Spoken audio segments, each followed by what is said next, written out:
Hello, everybody who's, gonna see this. Probably not many of you.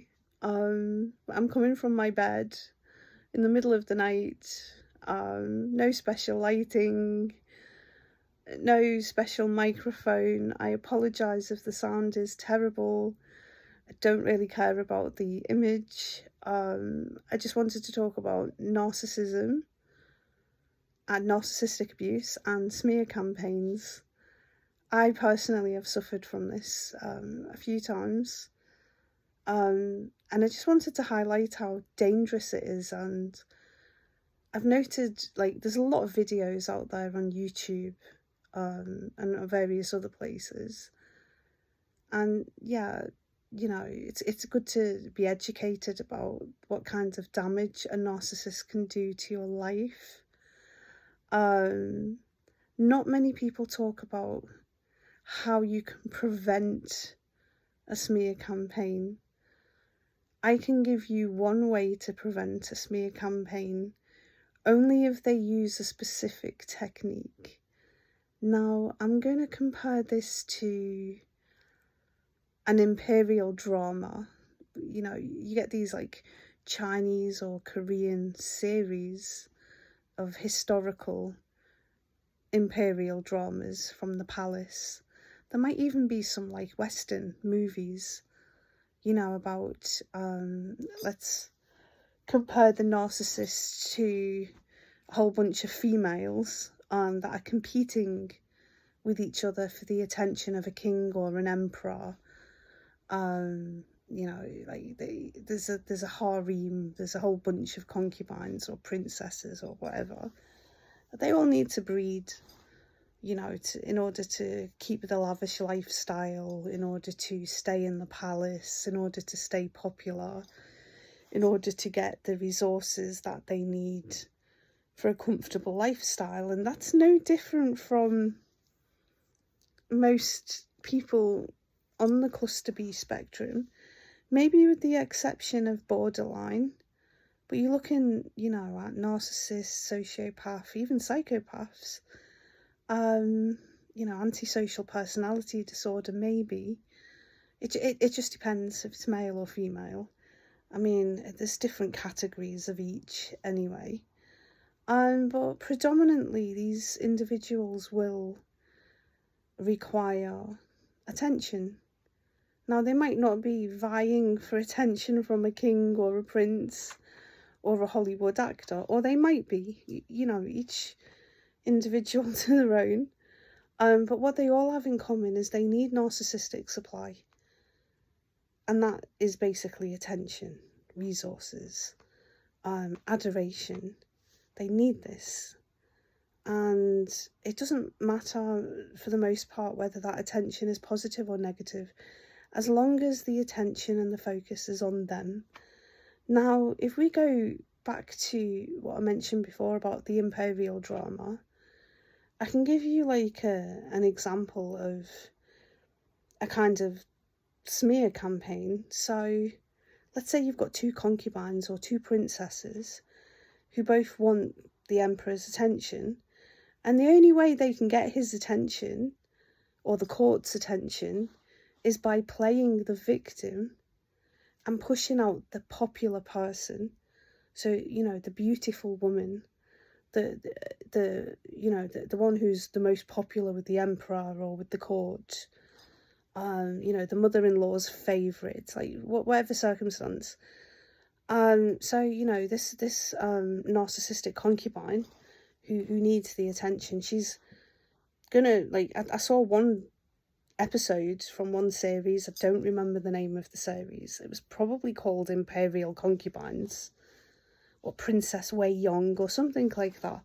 I don't remember because I've watched quite a few. And so there's two ladies and they're both after the same dude, right? Let's call that dude attention or popularity. And the narcissistic one, she would behave perfectly in society, perfect in the eyes of the court, You know, she was sweet, quiet, talented, all of these things. Like she had a very good social mask. But unfortunately, the prince or the emperor, whoever it was, I don't remember, the dude, the individual representing attention, was more into the other princess. You know, the loud, the boisterous one. Whatever, like, it doesn't matter what her personality was like. Anyway, so this narcissist princess pretended that her fellow princess, concubine, whatever, pretended she got pushed and she threw herself down the stairs. Not too many stairs, mind you. She wanted to minimise her injury. Anyway, so she goes flying down the stairs, breaks her leg, and I say, "Oh, Princess Wei Yong pushed me. She pushed me. Oh." She played the victim, you know, and the prince picked her up, held her in his arms, took her to see the imperial doctor. And, you know, word spread very quickly in the court. And there was a mini hearing, and this other girl, the innocent one, she got sent to the Cold Palace. Now, the Cold Palace it's a cold place. It's dirty, rat-ridden. You know, she gets locked in with her maid, and it's just the two of them. The food is like severely rationed. There's no heat, hence Cold Palace. Many, many imperial concubines have died there, committed suicide, been killed. So the place is haunted as well. So it's a very unpleasant place to be. And that's a severe punishment, and that is basically the equivalent to a social death. And that's what happened to this princess. And I don't remember if she found a way to redeem herself. Maybe she died in the... I don't know. But that's not relevant to this topic, really, how she redeemed herself. Maybe that's for another day. But anyway, the modern version of this for the narcissist... There is a modern version, and it usually, you know, it's either something that happens in public or the use of technology. Now, what a narcissist will do, whether, you know, it's a family member, a friend, a spouse, a girlfriend, boyfriend, what colleague, whoever it is, what they do when they first meet you is... they stay quiet and they let you talk. They find out what your weaknesses are, what your trigger points are, and they store it in their memory for use at a later date if they need to use it. Most of them do this purposely. So, you're getting loved bombed. You're being open, you're being honest, you're sharing everything with them. And yeah, they store it up for a later date. So I think once you start to notice that this person is narcissistic, or they're just not right, they've got too many red flags, or perhaps you've confronted them about their behaviour, for whatever reason, they've got it in for you and they want to cause you some kind of social death, whether that's to isolate you or whether that's to just completely get you out of the picture because you're seen as a threat to them in some way. Maybe you're more popular, maybe you're more powerful, you know, it's something about you that they just want to dispose of you in any which way they can. So the first method is... Now, this has happened to me.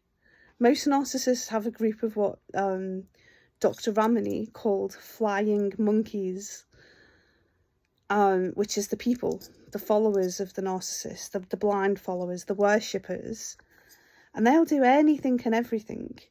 So what the narcissist will do is he or she will manipulate that group or that person to maybe confront you about something, and they'll do it in public. So an argument may ensue, something along those lines. But there's going to be a public display of temper. So they will get their flying monkeys to do their work for them, and they'll just sit to the side quietly and watch. So you're dependent on you.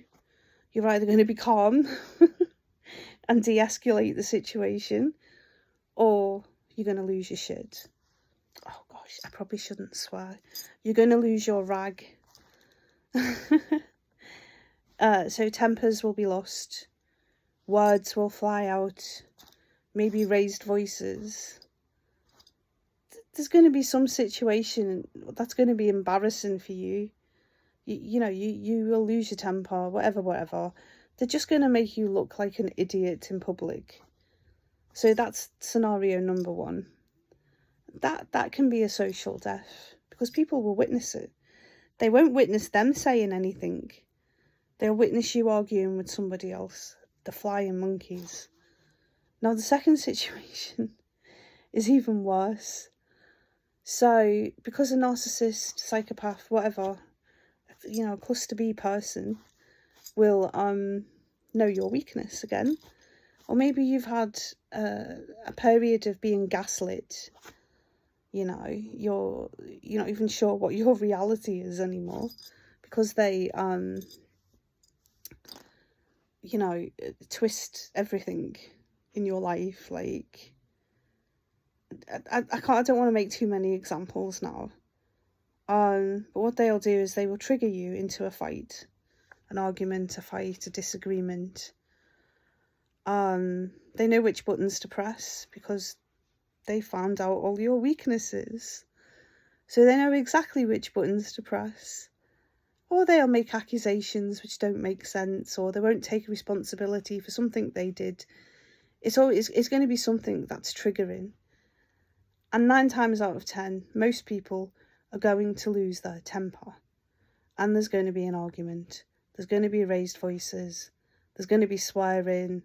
There's going to be accusations flying.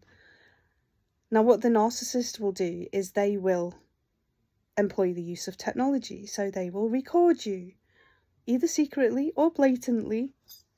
It just depends. So you'll fly off the handle. They'll record you flying off the handle. They'll probably edit out the bit that they triggered you, you know, so all the things they said to you in order to trigger a response. And then they will use that socially. Oh, look at her losing her temper. Look at him, he flew off the handle. Look at me, I'm the poor victim. He or she called me this, called me that. They said this, they said that. They screamed at me, they did this, they did that. They will circulate it amongst your family, your social circle, you know, maybe the workplace, whatever. But you're going to look like the arsehole, and they're going to look like the victim. Social death.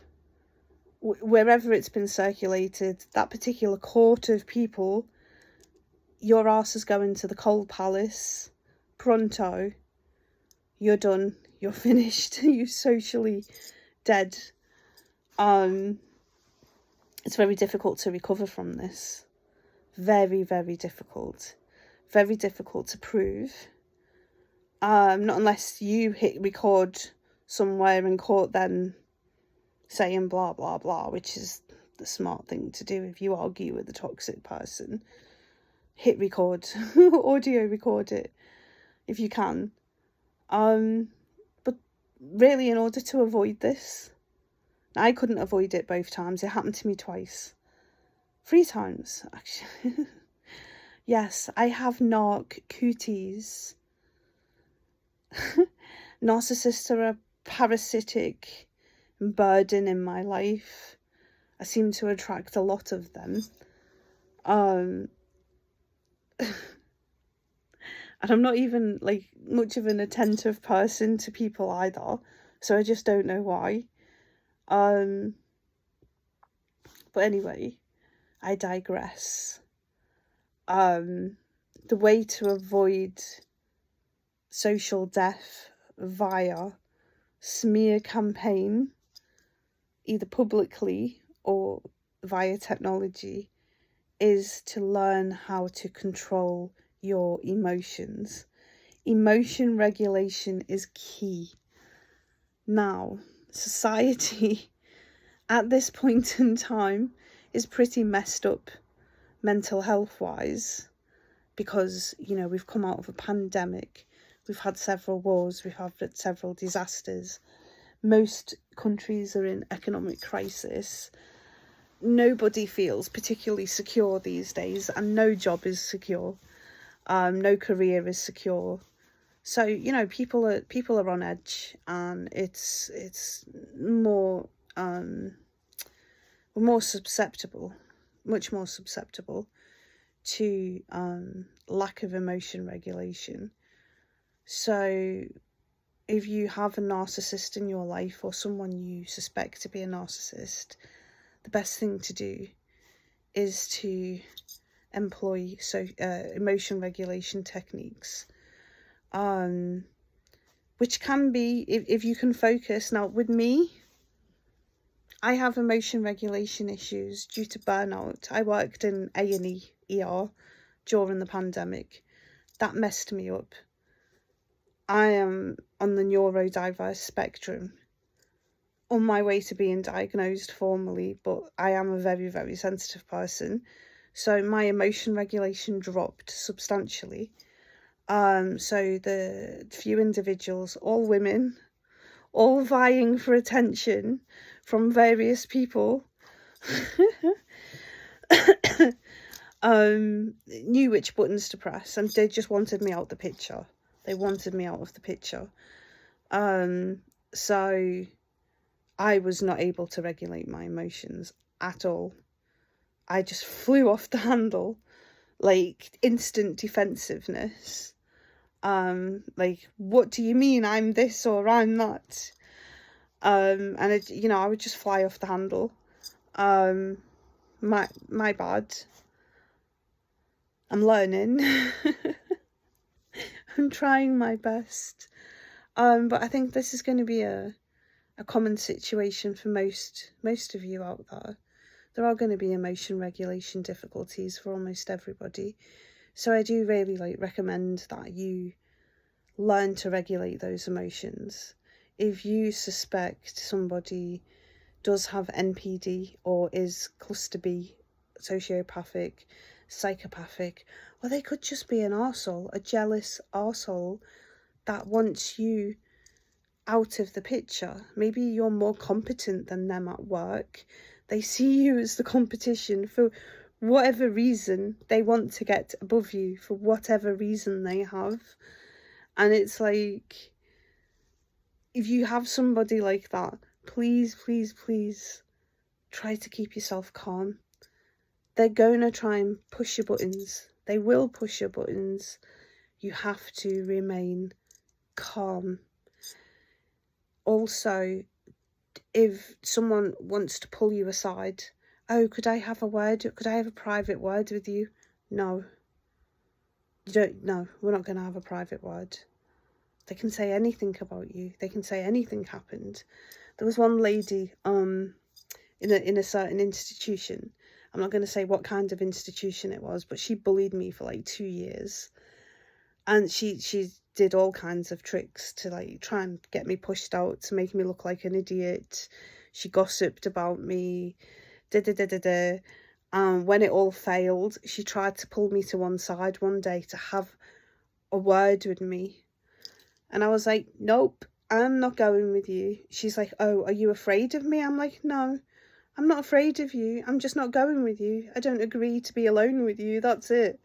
Because I knew she was going to pull some shit. I'm quite proud of myself for that one. That was quite recently. I was just like, no.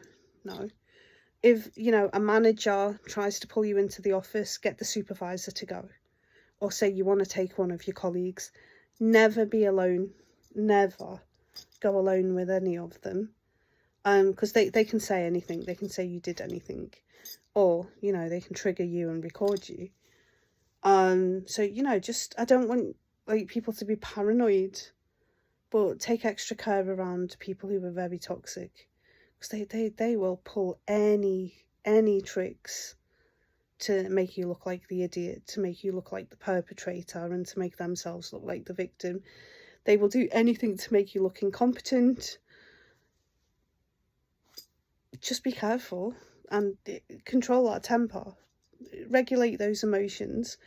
Do whatever, if you're stressed right now, do whatever it is you can to bring yourself down to a normal level, whether that's meditation, you know, walks in the park, time alone to recharge, go out, release your stress in a party. I don't know.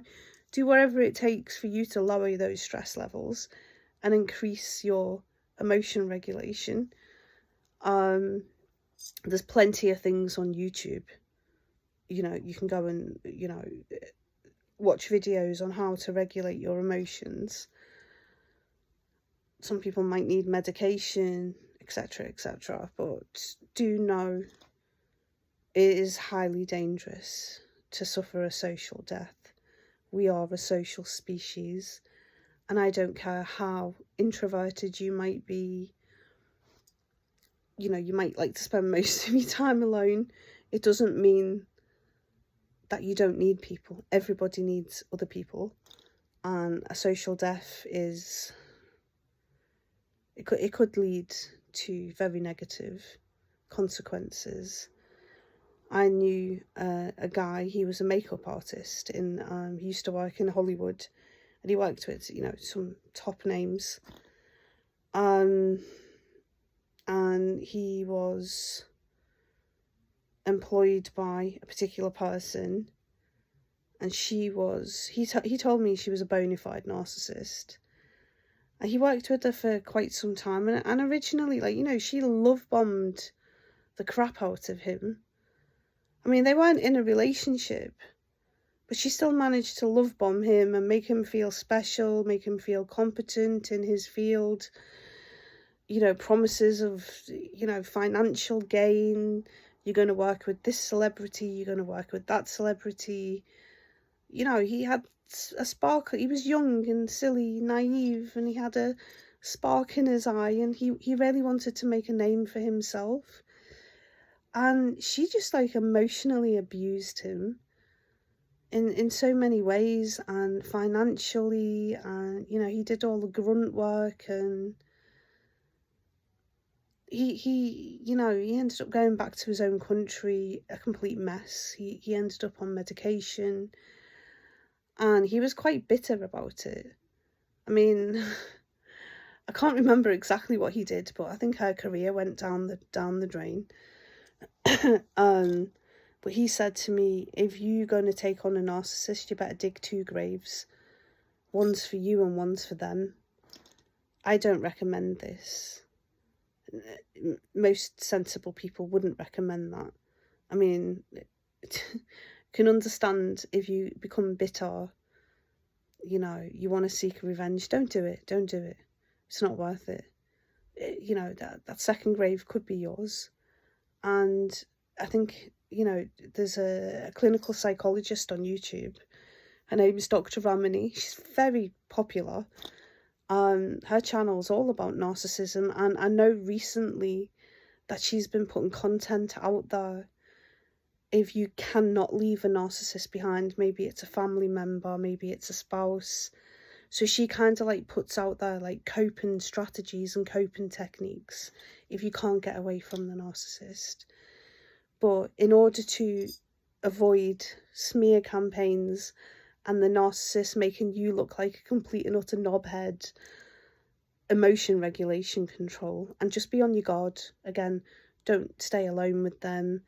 If you're in public with them and, you know, they're flying monkeys and they're all trying to start on you, just say, I have a headache, I don't feel very well, I'm sorry, but I'm going to have to leave, and excuse yourself before it escalates into something where you can't control yourself.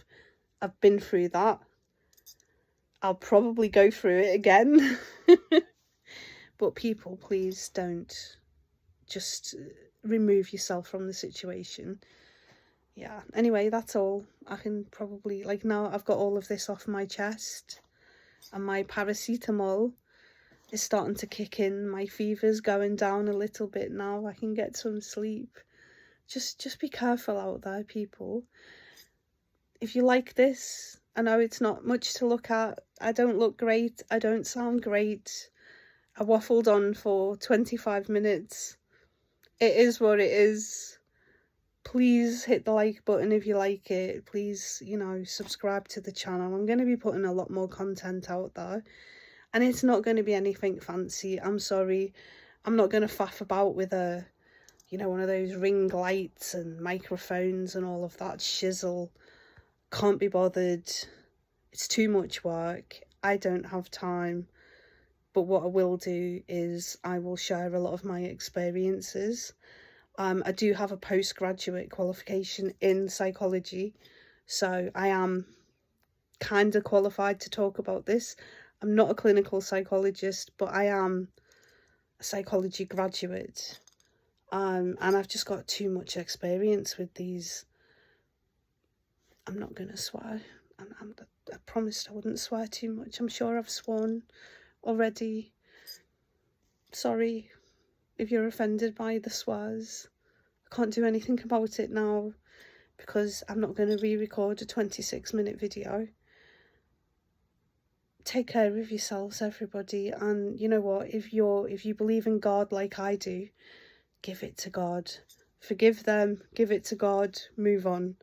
That's it. Good night, everyone.